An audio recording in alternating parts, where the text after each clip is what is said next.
Welcome back everyone, and in today's video we're going to be looking at some Ark news that was just recently released. So, about a couple of hours ago, these people, Newsweek, released an article about them talking about an interview they had with the co-founders and co-directors and lead engineers of Ark. They are being Jesse, can't say his last name, and then Chris Willoughby.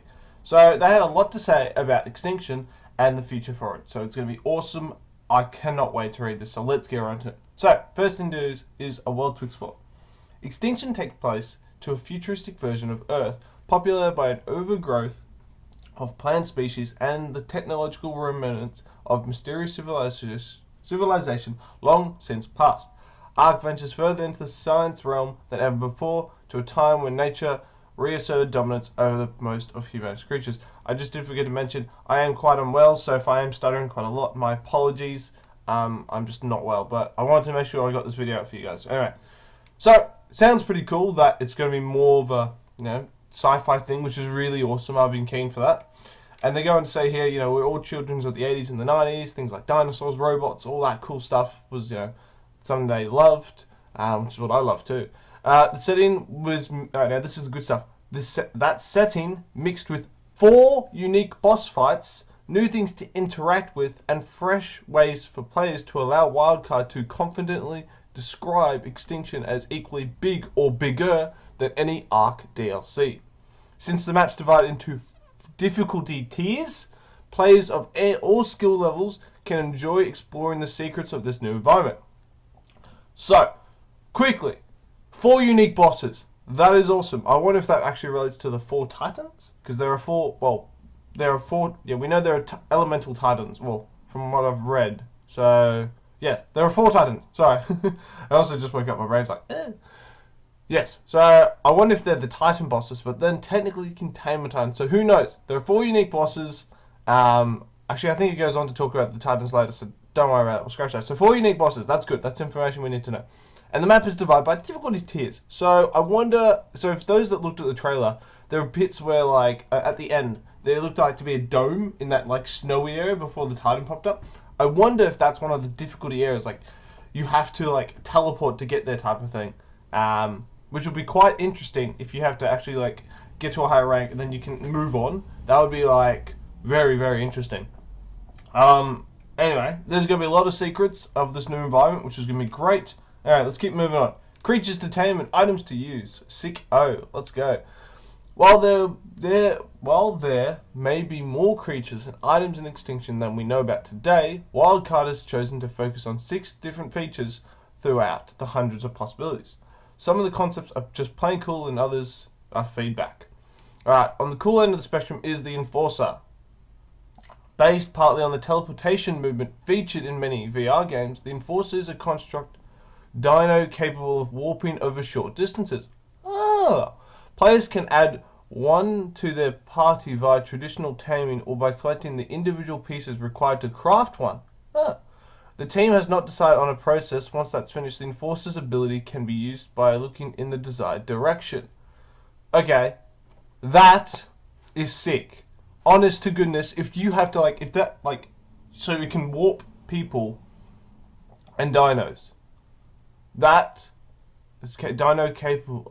Is a construct dino capable of warping over short distance. That would be awesome. I would be actually keen, to be honest with you, on collecting the pieces. I know taming's you can just go tame them, but how much of an adventure would that be?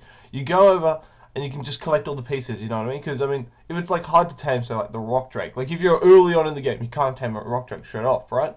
But imagine you could go collect all the pieces to this guy and then you'd be sicko at the start. That'd be mad. But anyway, moving on, the Scout. Scout, on the other hand, is a drone originally designed to be part of the security force of the abandoned city. The only way to get your own is to destroy one in the wild and harvest the raw parts it drops. High-level Scouts drop high-level parts, so you get the best crafting results by attacking and rebuilding the strongest ones. In your possession, the Scout can reveal enemy targets to your survivor and others on your tribe. Well, I guess that answers the question. My reaction video. I was wondering, what do these guys do, and they can be used for scouting, which is great. There you go, because it's called Scout. But I do like this part. It's interesting. High-level Scouts drop high-level parts. So you'll be able to build a beast of these things, the best version, if you kill the high-level ones and then rebuild it. That's quite interesting, to be honest. That's like actually a new mechanic. That's actually quite cool. That's sick. I'm definitely keen to check out the Scout when that guy's released. Alright, moving on to the item balloon. Extinction also introduces several more transportation-related items. The item balloon, gas bags, and the cryo chamber. The item balloon lets players float caches of goods back to their base. Ooh! Like a more primitive version of the fuel ton from Metal Gear Solid. The cryo chamber freezes creatures into small cubes players can carry, trade, and release at a later date. What? And gas bags throw that they were most directly inspired by Play to Men. Hold up. I haven't read this article, by the way, so if you're wondering why I'm losing my mind. Cryo chambers freeze creatures into small cubes that players can carry, trade, and release at a later date. What the heck? Oh my goodness, that would be mad if you're trying to move base. Like, if you can get like a tiny Rex in this little ice cube and then just like take him like onto the other side of the map, pop, comes out, it just, you cryogenically froze them. That is cool. That's actually so cool. I'm actually keen for that. But this item balloon is a really good idea. Because, I mean, the fact that we've all been there. You play an Ark and you collect like 10,000 metal and you're like, crap, I can't move. And there's no one there to save you. The fact that now you can have more of a primitive fuel ton thing to get your stuff there. I wonder actually how that works. That would be so interesting to know. And then the gas bags are by player demand, so that's cool. Keep moving on. It's based exclusively on solving a problem that exists in the game, which is there are lots of things and they are more heavy to move from place to place. If you want to set up a forward operating base, or you want to harvest a ton of metal and bring it back, will be described. What's neat about this creature is it can carry lots of weight, then expel gas to launch in the air and then jump great distances. It's not really flying, it's just launching and you've got air control. It's almost like when you let go of a balloon and it flies through the air. Okay, that's interesting. So this gas bag can hold a lot of stuff and just go into the air as a balloon. That's pretty cool. Alright, now moving on to the Titans. So this is probably the most interesting bit. Behind all these behind all of that, the monstrous Titans shown below. These mini-bosses can be tamed and encountered in the wild, but you'll have to master a totally new taming mechanic to add each one to your crew. Okay, first off, you can tame them by encountering them in the wild. But there's a new mechanic to obviously tame. Now, I want to know, are these things perma-tamed? Could you imagine having a perma-tamed Titan?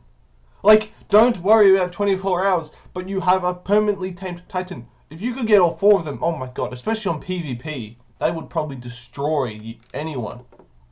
Alright, just like all previous Ark expansions, Extinction creatures and items will be transferred to all maps and partly available to those who don't purchase Extinction outright. Oh, okay. However, in the latter case, you'll need a friend with the expansion or to use cheat codes on a server that allows them, right? That degree of openness suggests Extinction creatures could impact far more than the map they were designed for. Okay, I'm going to straight up now. You get a Titan on like any other map, you probably won. Could you imagine that? You're just like on an island map or a center map. You're just doing your own thing on a PvP server and next minute someone's like, oh hi, Titan out of an obelisk, and you're like, oh crap. Wow, that'd be awesome. But that's cool that you'll be able to take things over. I did read in another article that the aberration gear, like the climbing picks and all that, would be on this as well. So I'm kind of hoping they have aberration stuff as well, because I would love climbing picks. Climbing picks are amazing. Anyway, new ways to play. Extinction also offers new gameplay modes. High-level areas of the map, like No Man's Land, will feature groups of corrupted dinos with hive mentality that must be taken down in a PvE fashion. Oh. Okay, he's described this. They're going to be able to bring all existing items, gears and dinos. Then when one of these spawns out in the wild, they'll become aware of it and have a period of time where they can come in there and have a chance to set up some defenses. There's some element of base building here, and there's some element of tower defense. You'll face these waves of dinos, different kinds of challenges, and different difficulty scales. If you're able to fend them off and survive, then there's going to be a nice reward. Oh.